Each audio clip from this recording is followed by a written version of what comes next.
Ya estamos de regreso y ahora vamos a platicar con Francisco Martín Moreno sobre su nueva novela México Esclavizado. En esta obra el autor narra a detalle uno de los más vergonzosos episodios de racismo, esclavitud, despojo, escasamente abordados en la historia de México. Francisco, ¿cómo estás? Bueno, encantado, Primitivo, estar contigo y conversar con tu enorme audiencia, porque es importante esclarecer los acontecimientos que se dieron precisamente durante la dictadura porfirista, no digo gobierno porfirista. Principios del siglo XX. Finales del siglo XIX, finales del siglo principios XIX, en el sur de México. Sí, fundamentalmente la novela se ubica en Yucatán. En Yucatán, pero aborda también la esclavitud y los despojos y bueno, los castigos tan tremendos que se daban en el sureste mexicano, digamos, en las fincas cafetaleras, tabacaleras, madereras, en el sureste mexicano. Porque no nada más fue en Yucatán durante la explosión del Enequén, sino fue también ya en todo el sureste mexicano, que no se conoce. Entonces, por eso todo comenzó cuando por primera vez pude abordar recordé, digamos, ese libro tan maravilloso de Traven que se llama La rebelión de los colgados, sí, donde colgaban a todos aquellos indígenas que no cumplían con la cuota de leña establecida, de madera establecida por los mayorales o por los capataces. Entonces los colgaban, les untaban una brea especial en la noche y claro, llegaban todos los insectos. Y se los comían literalmente. Se los comían y los mataban a picotazos, todos los gritos de horror. Una crueldad terrible. Hasta que como el libro se llama La rebelión de los colgados, se levantan los colgados, ¿no? Y entonces, viendo esto y viendo también el libro, bueno, varios libros de Turner sobre todo, en Yucatán, bueno, me animé a investigar esto y me quedé helado cuando vi que pues había prácticamente 100,000 esclavos en el estado de Yucatán, en las haciendas enequeneras.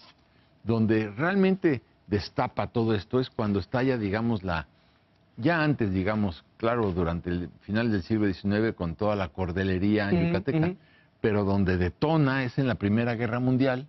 ¿Por qué? Porque cuando Estados Unidos abastecía de granos al frente francés e inglés en Europa, mandaban los granos en unos sacos de algodón. Sí. Y estos sacos de algodón no permitían la respiración, la transpiración de los granos, y entonces llegaban podridos al frente. Cuando se le ocurre a un yucateco genial hacer los sacos de Enequén, llegaban entonces al frente perfectamente bien los granos. Entonces te podrás imaginar los pedidos que tenían de sacos de Enequén. La explosión de esa industria. Pero además, todas las cuerdas con las que atracaban los barcos, los submarinos, los acorazados, barcos de pasajeros, lo que tú quieras, eran cuerdas hechas con Enequén yucateco. Claro. El Enequén también lo habían empezado a producir en Filipinas, fue un fracaso.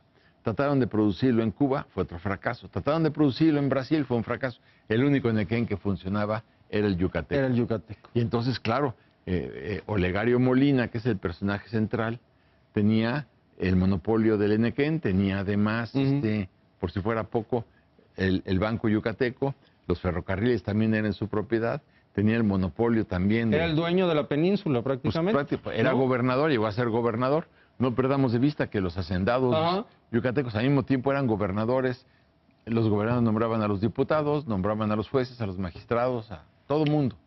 Ahora, me llama mucho la atención el punto de partida, que es el hijo de este hacendado estudiando en Oxford, conoce a una joven, que además una joven liberal, y además en un contexto como, pues muy liberal, ¿no? Sí, muy liberal. Muy liberal. Y entonces este joven que tiene esa cultura o que tiene ese contexto, ¿no? Sí.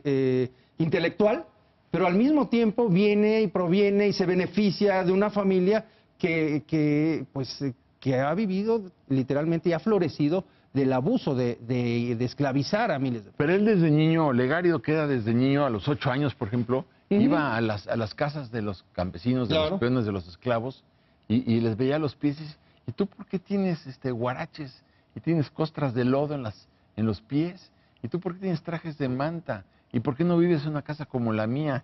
¿Y por qué no tienes zapatos de cuero con hebillas de plata como los míos? El padre se da cuenta, según va creciendo, que no es el hombre para administrar sus empresas porque las iba a arruinar, y lo larga a estudiar a Estados Unidos, y luego lo larga a Oxford. A Inglaterra. A Inglaterra, a Oxford, y ahí es donde conoce a la personaje, digo, porque es... Marion Scott, vamos a ponerle nombres. Las feministas me dicen que no le diga personaje, sino personaje, lo cual me parece maravilloso. Yo soy feminista, ¿no?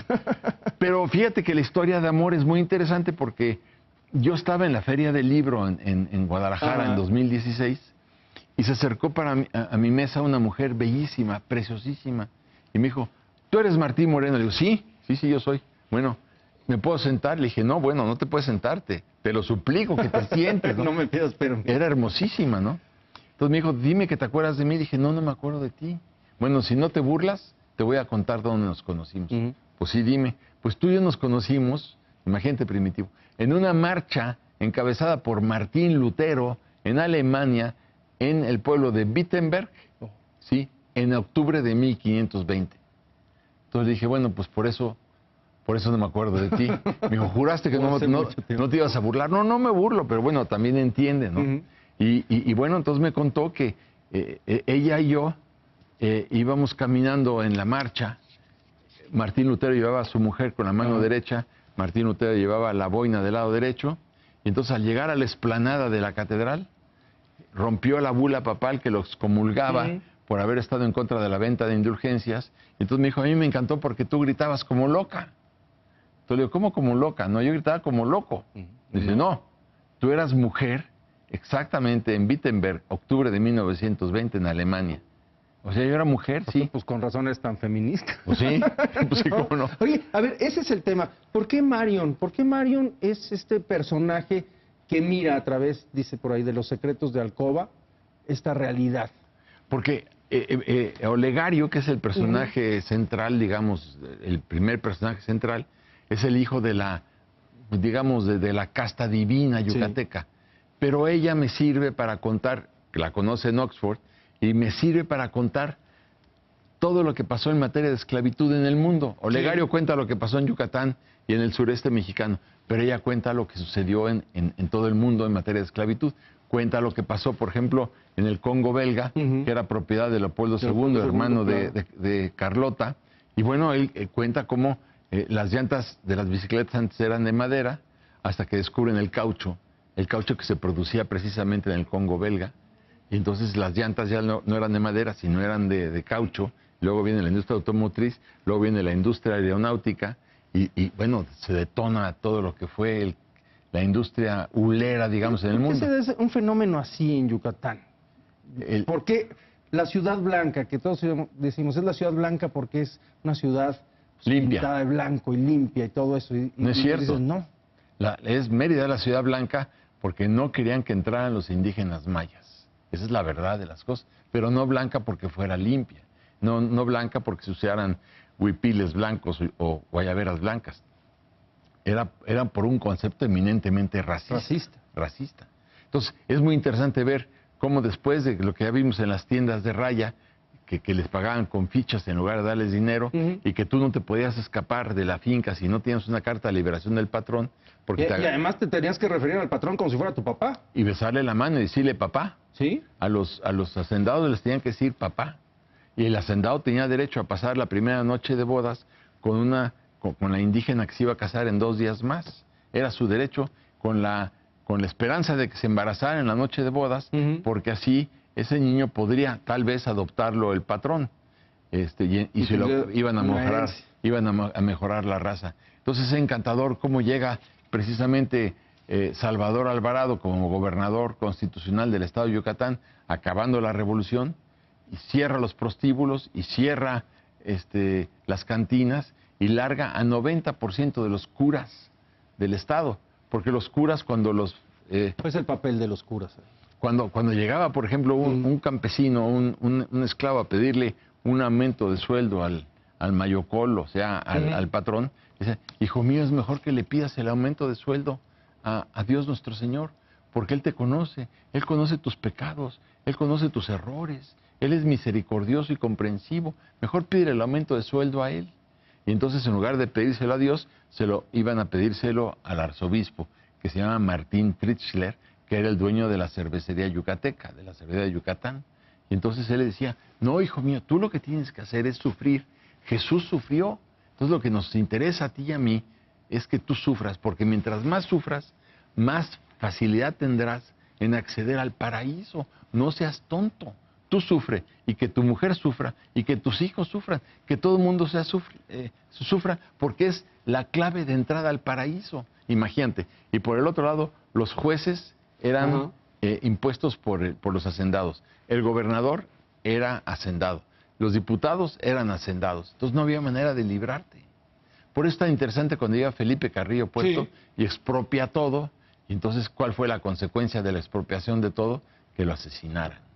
Ahora, también por eso es tan interesante cómo el pueblo maya reacciona con una, no diría yo con una estrategia, ¿no? Con lo que hoy conocemos como ese sincretismo, en donde pues es al final de cuentas una acción de resistencia ante este avasallamiento de todo tipo. Que también lo habían padecido durante la conquista. A mí me parece increíble, Primitivo, que todavía hoy la principal calle de Mérida se llame Paseo de Montejo. Así es. Cuando Montejo, sobre todo el hijo del conquistador, bueno, pues fue un salvaje, un criminal con los mayas, pero se llama Paseo de Montejo. Y tiene también un monumento a Diego de Landa, que fue el hombre que destruyó todos los códices y todos la cultura maya, porque decía que estaba hechizada por el diablo, entonces destruyó y quemó todo, pero tiene su monumento. Yo creo que habría que reescribir la historia de Yucatán. ¿Qué nos queda de esa historia que está olvidada en muchos sentidos? Pues recordarla para que pues no vuelva a suceder, porque a mí me produce mucho coraje ver que todavía hoy en México existe en muchos renglones la esclavitud y la explotación del ser humano.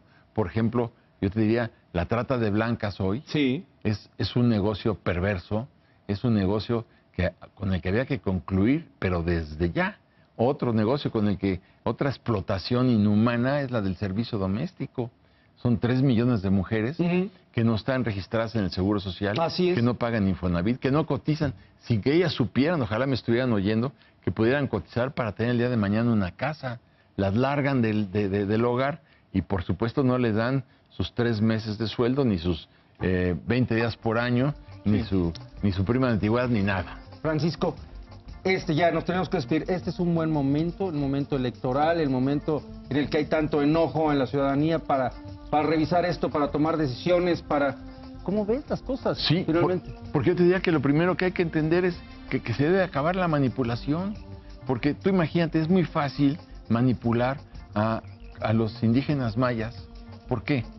Porque eran ignorantes, porque no estaban alfabetizados. Hoy en día, en México, hay 54 millones de mexicanos en la pobreza, que están desesperados y que además es la mejor prueba para demostrar que la educación en México fracasó, que el gobierno fue un muy mal educador y que la sociedad se desentendió de la educación. Ahora, con estas masas de gente desesperada y justificadamente enojada, pues nos van a pasar absolutamente la cuenta para decir ya no queremos estar en esta situación, cuando hoy en día el 52% de los niños que entran a la escuela abandonan la primaria antes de concluirla, 52%, y solamente el 5% se gradúa, y que es el que concentra la información y por tanto concentra el ingreso. Por eso corremos un grave peligro de dar un salto en el vacío con López Obrador, que sería lo peor que le puede pasar a este país. Francisco, muchas gracias por estar con nosotros. A ti, Primitivo, muchas gracias a ti. Hasta pronto. Y aquí termina la edición de hoy. Gracias por habernos acompañado. Yo lo espero, Leo Zuckerman lo espera mañana en punto de las 10 de la noche, cuando otra vez sea la hora de opinar. Aquí nos vemos.